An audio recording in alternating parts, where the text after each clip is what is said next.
Pump की speed आपको non होती है ना, एक इंजीनियर ने पंप डिजाइन किया है, उसकी स्पीड नॉन है, ठीक है। तो अब आपने कंडक्टर्स वाला उसकी पाइप ऐसा चूज करना है जिसकी कंडक्टर्स क्या हो, इतनी हायर हो, much much greater than, at least आप देखें कितनी हायर। अब ये ग्राफ हमें क्वांटिटेटिव इंफॉर्मेशन दे रहा है, कम अज कम भी 10 गुना हो अगर कंडक्टर्स पंपिंग स्पीड के मुकाबले में, तब जाके ये रेशियो किसको अप्रोच कर रही है, 1 को। ऐसा ही है ना? जी सर। 10 से भी हायर होनी चाहिए, अभी भी ये आगे जाके 1 होगी, अभी मजीद आगे जाके होगी, लेकिन हम क्या कह रहे हैं कि 1 को तकरीबन अप्रोच कर रहे हैं। उसके लिए आपको कंडक्टेंस बहुत हाई बनानी पड़ेगी बिल्कुल इक्वल लेने के लिए। तो उसके लिए समझ आपको पाइप इतना शॉर्ट और इतना वाइडर लेना पड़ेगा जो पॉसिबल नहीं, जो कि वहाँ फिर फिजिकल कंस्ट्रेंट आ जाएंगी। क्या आ जाएंगी? आपका पंप है, उसका छोटा सा साइज हो, उसके साथ बड़ा सारा पाइप लगा सकते हैं? पंप का साइज है जी 6 सेंटीमीटर है, ठीक है, या 1 फीट है, उसके उसके साथ 2 फीट का चौड़ा पाइप लगाया जा सकता है? नहीं सर। नहीं, तो ये फिजिकल कंस्ट्रेंट आ जाती हैं। तो हमने देखना है कि जो पाइप पंप के साथ कनेक्ट कर रहे हैं बस वो मैक्सिमम डायमीटर का हो और कम से कम लेंथ का हो। लेकिन अब हम लेंथ कितनी कम कर लेंगे, ऐसा तो नहीं है उसकी लेंथ नैनोमीटर में कर दे, मिलीमीटर में कर दे, इतना छोटा पाइप तो कनेक्ट नहीं ना हो सकता दोनों के दरमियान, कोई ना कोई तो सर। फाइनाइट लेंथ लेनी पड़ती है ना, राइट? तो ये फिजिकल जो कंस्ट्रेंट्स हैं, ये फिर हमें क्या एक हर्डल क्रिएट करती हैं कि एस एस टैली के इक्वल नहीं हो सकता, एस एस टैली के इक्वल। ये पहला रिजल्ट है इसका, ये जो टॉपिक है, effect of conductance on pumping speed, right? तो अब हम क्या, कंडक्टेंस कम होगी अगर, तो एस मच स्मॉलर होगा एस टैली से। यहाँ पे देखें, अगर इनकी रेशो क्या है, 1:1 आ रही है, 1 पे ये कितना बनता है, 1/2। S will B 1/2 of S tally, ऊपर हम बात कर भी रहे थे ना, यहाँ पे भी बात की होगी जो है, ठीक है। It is half if the conductance and the pump speed are equal. जो pumping speed at the vessel है, S will be equal to 1/2 of S tally, ठीक है।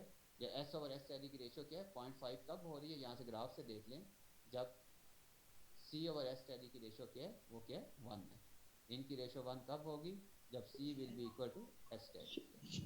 ओके, तो ये 3 इंपॉर्टेंट कंक्लूजन है। एक, हम कहेंगे कि S will be very very small than S carry when conductance is small, ठीक है, पहला केस जिसको हमने ये लिखा हुआ है कि necessarily S is less than S carry, ठीक है। और उसकी एक 3 एक्सट्रीम लिमिट हम डिफाइन कर लेंगे, एक 2 एक्सट्रीम लिमिट, एक इंटरमीडिएट। एक एक्सट्रीम लिमिट क्या है कि S will be much smaller than S carry if C is very small, S will be comparable to S carry if C is very very large, ठीक है। और S will be equal to S carry, ठीक है, 1/2 of S carry, ठीक है, when C is equal to S carry से। तो यहाँ पे ये रेशियो देखते जाना है, जब एस और एस कैरी रेशियो क्या बहुत स्मॉल होगी, उसको सी स्मॉल लेते हैं। ये 3 रिजल्ट आपने यहाँ पे क्या देखते हैं यहाँ पे, ठीक है। ये इसको आगे के वर्डिंग में एक्सप्लेन भी कर दिया गया है। ओके, तो ये variation of pumping speed at the vessel with connecting pipe conductors.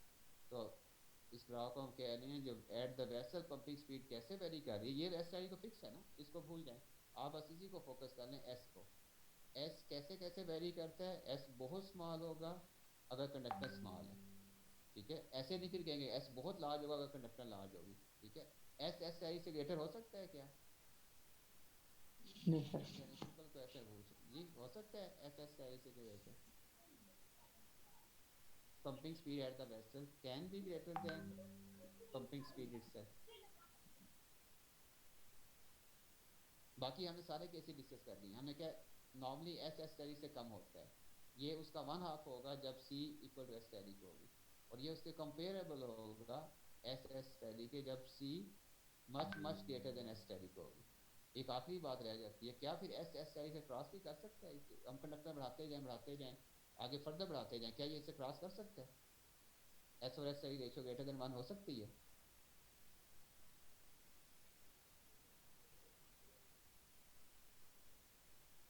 Ji, logically बात करें ना, चले मैथमेटिकली नहीं भी, तो क्या हो सकती है? अल्लाह के मतलब एक पंप की कैपेसिटी अगर है वो 10 लीटर पर सेकंड पंप कर रहा है, तो क्या वो 20 लीटर पर सेकंड कर सकता है पंप? कैपेसिटी उसकी 10 हो तो मैक्सिमम वो कितना करेगा, 10 ही करेगा, मैक्सिमम कितना करेगा वो, लेकिन हम कहते हैं वो अगर 10 कैपेसिटी है तो S10 नहीं पंप करता इस एंड पे, वेसल के एंड पे जो, ठीक है। तो क्योंकि जो वेसल के एंड से गैस निकलेगी उसी ने आगे जाना जो, यहाँ पे हम ये कह सकते हैं कि S can not be greater than S carry. Pump की कैपेसिटी से बढ़ के वो पंपिंग स्पीड हो ही नहीं सकती इस एंड पे जो है, जितनी पंप की मैक्सिमम है ज़्यादा से ज़्यादा वो क्या S के इक्वल हो सकता है। और वो कब होगा, कंपेरेबल होगा जब C is much much greater than S carry, ठीक है। इसको गौर से आपने पढ़ना है, ठीक है। सिंपल सा एक क्या कंसेप्ट, इफेक्ट ये ग्राफ है, एक चीज़ बढ़ाने से दूसरी चीज़ लीनियरली इंक्रीज कर रही है, ये सिंपल सा ग्राफ है। इसको हम क्या कहते हैं, इफेक्टिव पंपिंग स्पीड। यानी टोटल पंपिंग स्पीड 100 है ना, एस आपकी क्या है 10 है, तो इफेक्टिव पंपिंग स्पीड कितनी हो जाएगी 10, 10% होगी ना। टोटल का कितने परसेंट है, 10% आ जाएगी ना। अगर आप एस 50 है तो इफेक्टिव 50/100 क्या हो जाएगा 50%, ठीक है। तो यहाँ हमारे पास फिर क्या है, ये इसको इफेक्टिव पंपिंग स्पीड कह देते हैं इस चीज़ को। ओके, यहाँ पे अब है कि फिर जो थ्रूपुट का फार्मूला है, अब हम इसको पाइप के थ्रू पाइप लिखना है। थ्रूपुट कितनी फ्लो हो रही है पाइप के at any cross section of the pipe, it will be equal to Q C into P minus P star. अगर आपको कंडक्टर्स पाइप की पता है और पाइप का चैम्बर का प्रेशर पता है और पंप वाली साइड पे डोर स्ट्रीम प्रेशर ये पता है, आप थ्रूपुट बता सकते हैं। लेकिन अगर आपको कंडक्टर्स नहीं पता फिर भी आप थ्रूपुट बता सकते हैं। पंप वाली साइड पे कितनी थ्रूपुट है, चैम्बर वाली साइड पे कितनी है, चैम्बर वाली पंप वाली साइड पे लेनी है तो it will be equal to S into P throughput होती है ना। तो पंप वाली साइड पे ये होगा S static into P static, और इस साइड पे जो है चैम्बर वाली साइड पे ये क्या होगा, इसकी वैल्यू एस इंटू पी होगी, ठीक है। अब हम कहते हैं Q in equal to Q out होगी, राइट। क्यू इन किसके इक्वल होती है, क्यू आउट के। तो अभी हम कह रहे हैं कि एस और एस स्टैटिक तो इक्वल होते कोई नहीं, ठीक है। तो फिर ये कैसे इक्वल हो सकती है, क्यू इन हम कहते हैं इधर से इन कम हो रही है और इधर तो क्या है पंपिंग स्पीड भी ज़्यादा है और प्रेशर भी ज़्यादा है।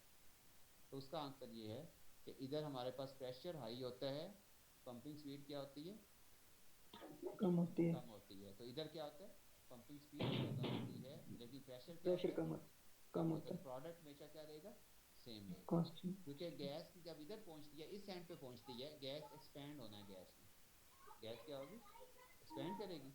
एक्सपैंड करेगी तो वो क्या करेगा, उसका वॉल्यूम क्या होगा इंक्रीज करेगा, प्रेशर फॉल करेगा ना, गैस ने एक्सपैंड करना है। तो जब प्रेशर फॉल कर जाता है इस वजह से जो प्रोडक्ट रहता है हम कह सकते हैं कि Q in equal to Q out, right. Okay understand, ठीक है। ये प्रोडक्ट इक्वल रहता है लेकिन हम कहते हैं कि गैस एक्सपैंड किया, हमें तो क्वांटिटी से गर्ज है ना ज़्यादातर तो जो है, तो क्वांटिटी बेसिकली जो है गैस की क्वांटिटी वो इधर इन कम हमारे पास क्या है वो एस जो pumping speed at the vessel है वो कम क्वांटिटी में इधर से इन होती है एज कम्पेयर टू जो पंप की एक्चुअल पावर है। ये नहीं कि इधर से इन कम हो रही है उधर से क्या आउट ज़्यादा हो रही है, जितनी इन होगी आउट उतनी ही होगी, ठीक है। लेकिन यहाँ प्रॉब्लम ये था कि पंप की कैपेसिटी 100 की है लेकिन वो कितनी गैस लेके जा रहा है 90 लेके जा रहा है, राइट। इसका ये मीनिंग है, क्लियर, ठीक है ना। टोटल इसकी कैपेसिटी कितनी है पंप की 100 है लेकिन वो लेके कितनी गैस जा रहा है इधर से, सपोज 90 ले जा रहा है 80। वजह के दरमियान में जो पाइप है जो मीडियम है इसकी रेजिस्टेंस है, इसकी रेजिस्टेंस की वजह से जितनी उसकी कैपेसिटी है उतनी गैस के यहाँ से फ्लो नहीं कर पाती। तो जितनी इसकी रेजिस्टेंस कम होगी या कंडक्टेंस ज़्यादा होगी तो उतना ही ये एस और एस कैरी का डिफरेंस क्या होगा, कम होता जाएगा ना, यस सर। राइट। फिर उसकी पूरी कैपेसिटी तक फ्लूइड फ्लो करेगा जितना उसकी पंप की कैपेसिटी है। जैसे एक वायर की कैपेसिटी है 1 एम्पीयर करंट की, ठीक है। तो हमें पता है वायर अगर हीटअप हो जाए तो उसमें कम कम करंट फ्लो होना शुरू हो जाता है ना, कैपेसिटी तो उसकी ज़्यादा ही होती है। लेकिन हीटअप होने की वजह से क्या चेंज उसमें आती है कि करंट का फ्लो कम हो जाता है। वायर अगर हीटअप हो रही होती है करंट फ्लो के साथ साथ वायर हीटअप, ओम लॉ भी यही है कि V is proportional to I provided physical state of conductor does not change. उसका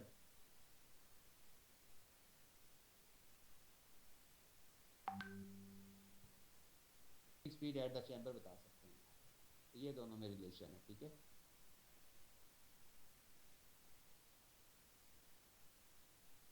तो ये फॉर्मूला आप याद करें वही तो यूज होगा एस में, और गिवन हो ये दो तो आप ये एस फाइंड कर सकते हैं यहाँ से। ओके, प्रॉब्लम नंबर है 4.1, ठीक है।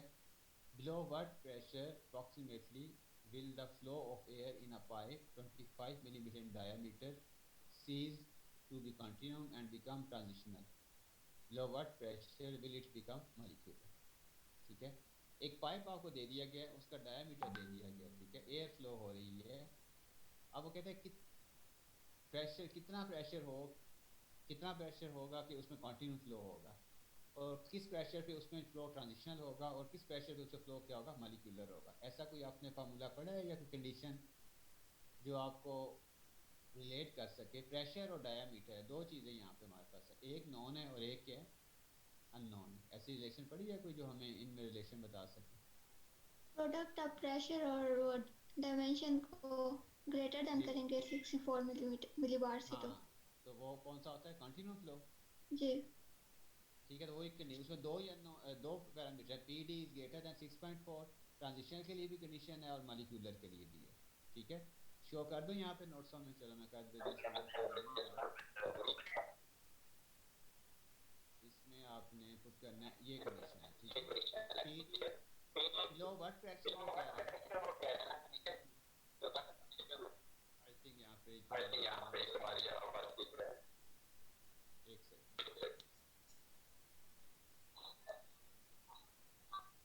ठीक है, आप देखते रहिए बात, ठीक है।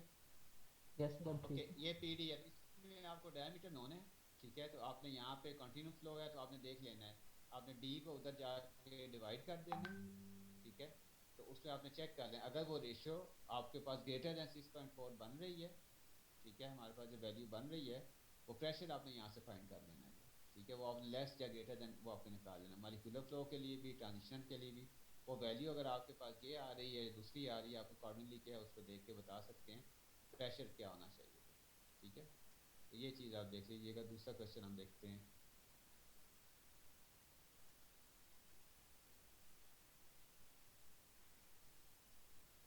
At a particular cross section in a pipe, the volumetric flow rate of a gas is 30 litre पर सेकेंड। किसी पर्टिकुलर क्रॉस सेक्शन है पाइप का और उसमें वॉल्यूमेट्रिक फ्लो रेट दिया है, ठीक है, एट द प्रेशर -4 मिली बार। किस प्रेशर पे फ्लो हो रहा है, ये इंपॉर्टेंट होता है ना, ठीक है।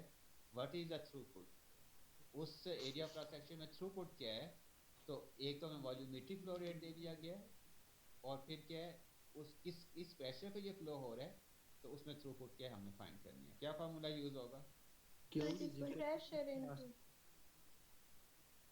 प्रेशर इनटू आगे volumetric flow rate v cross v हाँ, डॉट। वी डाट कहेंगे, उसे क्या कहेंगे, वी डाट। वी यहाँ वेलोसिटी नहीं है, ये वॉल्यूमेट्रिक फ्लो याद रखना, ठीक है।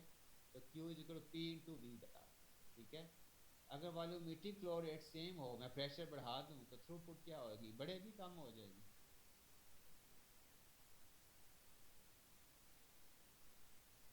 प्रेशर इंक्रीज कर दूं, थ्रूपुट बढ़ जाएगी कम हो? वॉल्यूमेट्रिक फ्लो रेट सेम हो सेम रहेगी। जी जी जी, बढ़ेगी कम होगी, सिंपल क्वेश्चन है। हाँ, बोले कंफ्यूज क्यों हो रहे हैं? पी वी डाट का प्रोडक्ट है ना, पी बढ़ेगा तो फिर भी बढ़ जाएगी, वी डाट बढ़ेगा तो फिर भी क्या बढ़ जाएगी। मीन प्रेशर आई है तो गैस कंप्रेस्ड है, गैस क्लोज है, वॉल्यूम उतना ही है ना। जैसे मैं एक सिलेंडर का वॉल्यूम 1 क्यूबिक मीटर है, और उसमें उसी सिलेंडर के एक जैसे वॉल्यूम के दो सिलेंडर हैं 1 क्यूबिक मीटर के, तो एक में प्रेशर लो है गैस है, इसमें हाई है, तो किस में गैस की क्वांटिटी ज़्यादा होगी? लो प्रेशर वाले में क्यूबिक मीटर वाले में, या हाई प्रेशर 1 क्यूबिक मीटर वाले में, किस में गैस ज़्यादा होगी, या दोनों में सेम होगी? वॉल्यूम सेम है गैस का। सर जिसमें हाई प्रेशर होगा उसमें ज़्यादा, क्योंकि उसमें गैस वॉल्यूम क्लोज है, ठीक है। वॉल्यूम तो एक जितना है, गैस तो वही वॉल्यूम ऑक्यूपाई करती है जो कंटेनर का साइज होता है। असल तो हमें जो प्रेशर उसके अंदर कितना है, कोई ये बताएगा ना हमें प्रेशर कितना है, तब हम बता, या डेंसिटी बता दे, एक ही बात है ना, कोई प्रेशर बता दे या गैस की डेंसिटी बता दे, तो तब हम बता सकते हैं इसमें गैस है कितनी है। असल ऐसे ही है ना, वॉल्यूम तो खाली बताना कुछ भी नहीं है, ठीक है ना। असल तो प्रेशर है ना, किस प्रेशर पर गैस हुई है, राइट। ओके, ये वैसे सिंपल मैंने क्वेश्चन आपसे वैसे पूछा था क्या करिए थी। Convert a throughput of 1 millibar litre per second to pascal cubic metre per second. ये सिंपल है, मिली बार को पास्कल में करना है, लीटर को क्यूबिक मीटर में करना है, टाइम वही है, ठीक है। और इसका वॉल्यूमेट्रिक फ्लो रेट है 1 लीटर पर सेकंड को क्यूबिक मीटर पर आवर में करना है। 4.4. The throughput of oxygen in a certain process is 766 Pascal cubic meter per second. ठीक है, ये थ्रूपुट की यूनिट है. ठीक है, तो थ्रूपुट पी वी डॉट होती है ना, यहाँ वी डॉट की यूनिट क्या, लीटर की बजाय क्या ली है, क्यूबिक मीटर पर सेकंड ली है. ठीक है, ऐसा यूनिट यूज़ की है. प्रेशर की भी ऐसा यूनिट है. ठीक है, वैसे यूनिट होती है ना मिली बार लीटर पर सेकंड, तो वही है ऐसा ही काम. Find the mass flow rate in kilogram पर सेकंड. थ्रूपुट आपको दे दी गई है ऑक्सीजन की. ठीक है, इतनी है, तो ये ज़ाहिर है ये प्रेशर वॉल्यूम की यूनिट में है. तो आपने टोटल मास फ्लो रेट की फॉर्म में बताना है कितना मास फ्लो कर रहा है पर सेकंड. हाँ जी, कौन सा फार्मूला यूज़ होगा?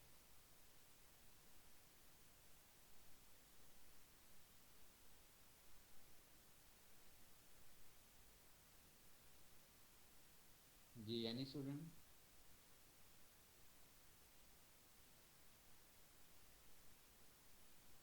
Q is equal to R naught T over M into W dot.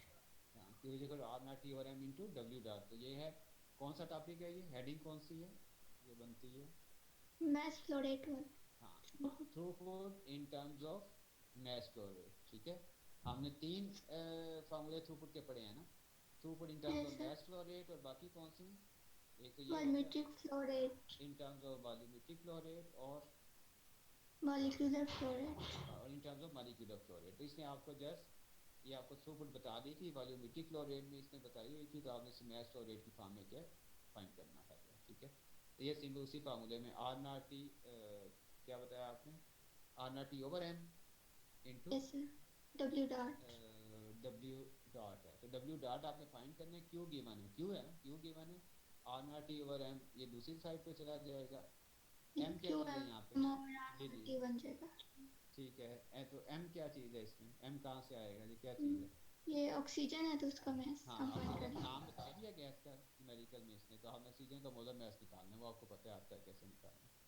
Yes. Okay, 4.5. In a controlled steady leak into a vacuum system, 1 cubic centimeter of atmospheric air at 1000 millibar is sucked into the vacuum in a period of 5 seconds.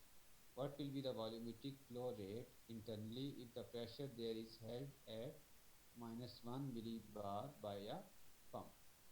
Okay, एक chamber है, वहाँ pressure कितना है, -1 millibar. Vacuum chamber है. ठीक है, तो -1 millibar है. अब उसमें एक कंट्रोल सेट, एक लीक है उसमें चैम्बर में. ठीक है, कोई क्रैक है, कोई लीक, कोई होल है स्मॉल सा. उसमें एटमॉस्फेरिक एयर बाहर प्रेशर 1000 मिलीबार ही होता है एटमॉस्फेरिक एयर का. तो उसमें 1 क्यूबिक मीटर एटमॉस्फेरिक एयर क्या होती है, उसके अंदर एंटर हो रही है. कितने टाइम में एंटर हुई है? 5 सेकेंड. टोटल गैस, ये टोटल गैस है जो एंटर हुई है उसमें. वॉल्यूम बताया जा रहा है उसका 1 क्यूबिक सेंटीमीटर, और 5 सेकेंड में हुई है. ठीक है, तो आपने बताना है what will be the volumetric flow rate internally. Internally उसके अंदर कितनी गैस एंटर हुई है, यानी कितना वॉल्यूम पर सेकेंड, कितना वॉल्यूम पर सेकेंड एंटर हुई है. ठीक है, उसके अंदर गैस, अगर अंदर प्रेशर कितना हो, -1 मिलीबार. ये सारा आपने डाटा यूज़ करना है. ये ऐसा प्रॉब्लम है कि सारा डाटा यूज़ होगा.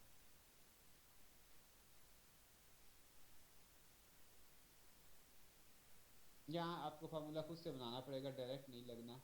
एक तो यह है कि देखिए जी, वॉल्यूमेट्रिक फ्लो डायरेक्ट निकालना है ना, तो टोटल कितना वॉल्यूम है जो एंटर हुआ है, 1 क्यूबिक सेंटीमीटर. यस तो सर. कितने टाइम में होगा, 5 सेकंड में होगा ना. तो 1 सेकंड में कितना होगा, इस एक को किस पे डिवाइड कर देंगे, 5 पे. Yes sir. 5 सेकंड में 1 है ना, तो 0.2 हो जाएगा, 0.2 क्यूबिक सेंटीमीटर पर सेकंड. लेकिन अब क्योंकि यहाँ प्रेशर भी इन्वॉल्व है, ये जो फ्लो है ये किस पे डिपेंड कर रहा है, इंटरनल प्रेशर पे करेगा ना, उस पर जो है ये वैल्यू भी यूज़ करनी है.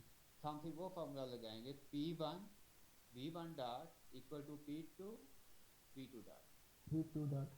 ठीक है, जो अंदर के बाहर एटमॉस्फेरिक प्रेशर है. ठीक है, वॉल्यूम कितना है, तो यहाँ आपको P1 गिवन है. P1 कितना है,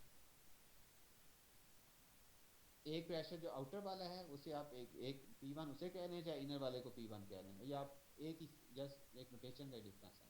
ठीक है, तो एक P1 लेट्स से 1000 है, तो वॉल्यूमेट्रिक फ्लो रेट क्या हो जाएगा, कितनी गैस एंटर हो रही है, ये वाली हो रही है. ठीक है, इसका रेट निकालना है. V1 डॉट आपने निकालना है, P1 1000 millibar, V1 dot 1 over के 5 सेकेंड आ जाएगा, वो निकल आएगा. P2 गिवन है आपको, V2 डॉट आपने क्या फाइंड करना है. V डॉट क्या करना है, राइट। जो इनर क्वांटिटी है वो इनर का प्रेशर पता है, इनर क्वांटिटी कितनी एंट्री वो आपने निकालनी है। आउटर कितना प्रेशर है 1000, और आउटर से क्वांटिटी जा कितनी रही है, बाहर से एंटर कितनी हुई और अंदर जो बाहर से गई कितनी और अंदर एंटर कितनी हुई।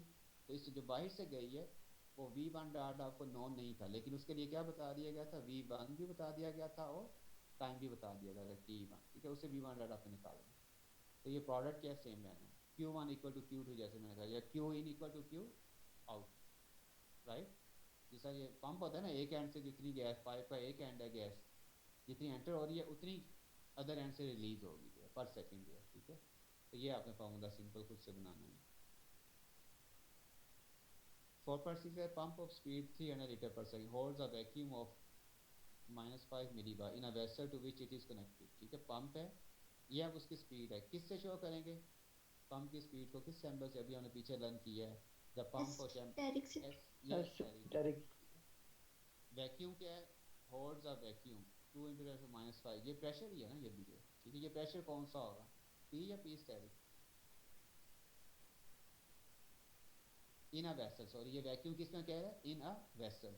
इस पूरे को P क्या स्टेरिक है ये P है या P स्टेरिक है, सर, ये P स्टेरिक होगा। नहीं इन अ वेसल वो कह रहा है ना, pump P hold, sir P है P है P ये उसने होल्ड किया, ये उसने क्रिएट किया, ये उसने वेसल के अंदर प्रेशर क्रिएट किया पंप में, ठीक है। तो ये P होगा, ठीक है। What is the throughput, throughput find करें, ठीक है।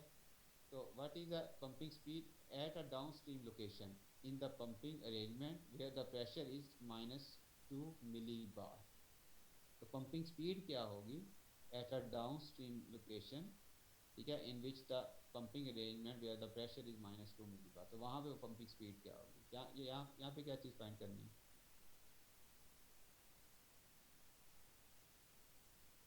Q फाइंड करना नहीं पंपिंग स्पीड क्या है ना डाउनस्ट्रीम पे, ठीक है। S एक होता है एस स्ट्रीम, एक होता है अपस्ट्रीम होता है प्रेशर, एक होता है डाउनस्ट्रीम प्रेशर, ठीक है। पी यू और पी डी हमने डिफाइन किया था, लोअर प्रेशर को डाउनस्ट्रीम कहते हैं, अपर को अपस्ट्रीम कहते हैं। तो पंपिंग स्पीड जो डाउनस्ट्रीम की तरफ होती है उसे क्या कहते हैं, एस टैरी, क्या कहते हैं उसे। ये फिर सेकंड पार्ट है, पहले आपने एक पार्ट सॉल्व करना है, उससे आंसर निकाल लेना। उससे आपने क्या फाइंड कर लिया, थ्रूपुट फाइंड की ना, पहले पंप की स्पीड गिवन थी, ठीक है। यहाँ एस और एस टैली का आपकी प्रैक्टिस करवाई जा रही है, आपने कैसे अंडरस्टैंड करना है, ठीक है। वेसल वाली साइड पे जो चीज़ें होती हैं वो विदाउट स्टैरिक है, जो पंप वाली साइड पे चीज़ें हैं पी है एस है वो एस स्टैरिक होती है। तो ये आपको उस चीज़ से कि आपकी अंडरस्टैंडिंग कैसे है कि आप किस तरह से आइडेंटिफाई करते हो कि एस फाइंड करना है, पी फाइंड करना है, थ्रूपुट फाइंड करनी है तो एस स्टैरिक पी स्टैरिक से फाइंड करनी है या थ्रूपुट फाइंड करनी है। जो थ्रूपुट होगी वेसल वाली साइड पे उसे क्या कहेंगे, Q is equal to S into P, यही हमने कहा था ना। जो वेसल वाली साइड पे पंप की इंटरेस्ट है, ठीक है, उधर थ्रूपुट क्या होती है Q और S इंटू पी होती है। जो पंप वाली साइड पे है उसे क्या कहते हैं, Q is equal to S steric into P steric P steric, ठीक है। तो इसको आपने ये देखना है, मैं आप पे थोड़ा सा यहाँ पे आपने टेक्निकली देखना है कि ये वैल्यूज पुट करके निकाल लेना। अभी टाइम चाह रहा है मैं एक दो न्यूमेरिकल स्टेटमेंट रीड कर लूँ, कल आपने इसको सॉल्व करके लाना है, ठीक है। मुझे दिखाना है फिर यहाँ पे A vacuum chamber may be connected to a pump of speed this by a pipes or conductor, ये तो कंडक्टर्स का formula, pumping speed at the chamber भी निकालें, टोटल कंडक्टेंस भी फाइंड करें जो है हमारे पास, डिफरेंट कंडक्टर्स दी हुई हैं सॉरी, और pumping speed at the chamber find करनी है। वही है एस इंटू पी लगना है या एस स्टैरिक पी स्टैरिक लगना है, वो फार्मूला आपने देखना है इसका।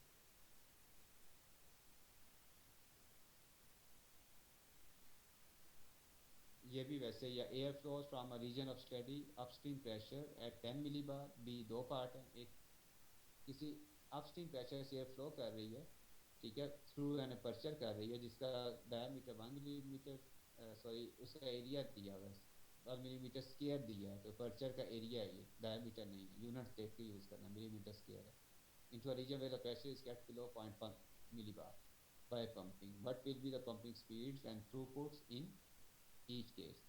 हर केस में पंपिंग स्पीड और थ्रूपुट क्या होगी, ये भी वही है कि अपस्ट्रीम और डाउनस्ट्रीम में इन कितनी आ रही है, एस इंटू पी और एस स्टैरिक पी स्टैरिक, वो फार्मूले आप आइडेंटिफाई करने हैं किस पार्ट में कौन सा फार्मूला लगना है। कल हम इन पर बात करेंगे, अगर ना हुए तो कल इसको डिस्कस करेंगे हम लोग इंशाल्लाह। पहले टॉपिक डिस्कस करेंगे फिर उसके बाद न्यूमेरिकल्स पे आएंगे भी।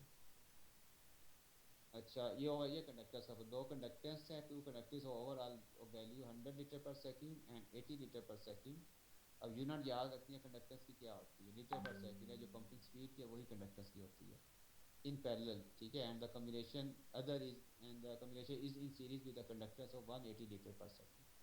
ये तो आपस में पैरेलल में लगी हैं, इनकी जो रिजल्टेंट बनती है, ठीक है, और ये जो है दोनों पैरेलल, ये एक और के साथ क्या सीरीज में, तो आपने क्या फाइंड करनी, ओवरऑल कंडक्टेंस। एफएससी का न्यूमेरिकल है, जैसे आप कहते हैं दो रेजिस्टेंस आपस में पैरेलल में लगी हुई हैं, और ये दो जो पैरेलल हैं ये एक थर्ड के साथ क्या लगी हुई हैं, सीरीज में। तो पहले इन दो का रिजल्टेंट फाइंड करना है, उस वक्त क्या जो आएगा उसको इसके साथ फिर क्या ऐड करना है, ठीक है। एक दफ़ा पैरेलल का फार्मूला लगेगा, फिर सीरीज का लगेगा, फिर टोटल रिजल्ट आपके पास कंडक्टेंस आ जाएगा। अच्छा ये अब है आगे नहीं, अभी हमने आगे जो सॉल्व करने यहाँ तक 4.9 तक क्या है, हमने ये जो हमारे टॉपिक से रिलेटेड थे प्रॉब्लम जो हमने सॉल्व की हैं ये आपने अच्छी तरह इसमें देख लेना है, ठीक है।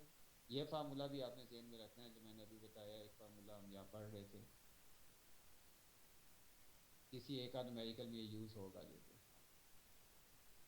अब वो डाटा पे फिर डिपेंड है। S is equal to S टैरिक इंटू सी ओवर एस टैरिक प्लस सी, ठीक है। सी और एस टैरिक गिवन है आपको, तो आपने एस निकालना है, ठीक है। तो फिर आप इस फार्मूले से भी क्या ये फाइंड कर सकते हैं, जो न्यूमेरिकल आपके पेंडिंग एक दो छोड़े हैं उनमें शायद किसी एक में ये फार्मूला भी यूज़ होगा, या हमने इस टॉपिक में क्या यहाँ पे, ठीक है, इस इन इक्वेशन से ये फार्मूला निकाला जा सकता है, ठीक है। यहाँ लिखा this yield S after linear algebra, ठीक है। हमने इसको ड्राइव नहीं करना फार्मूले को, सिंपल फार्मूला है, लेकिन हम इन्हीं इक्वेशन से ये फार्मूला के ड्राइव कर सकते हैं। तो ये जो बेसिक फार्मूलाज हैं इन यही कॉमन यूज़ होने हैं, और आप सॉल्व करके कल लाएंगे तो आप यहीं पे स्क्रीन शेयर कर सकते हैं, आप भी यहाँ पे जो है, ठीक है। तो हम देख लेंगे जिस स्टूडेंट के सही किया हो उसको हम यहाँ पे क्या डिस्कस करेंगे, ठीक है, ओके।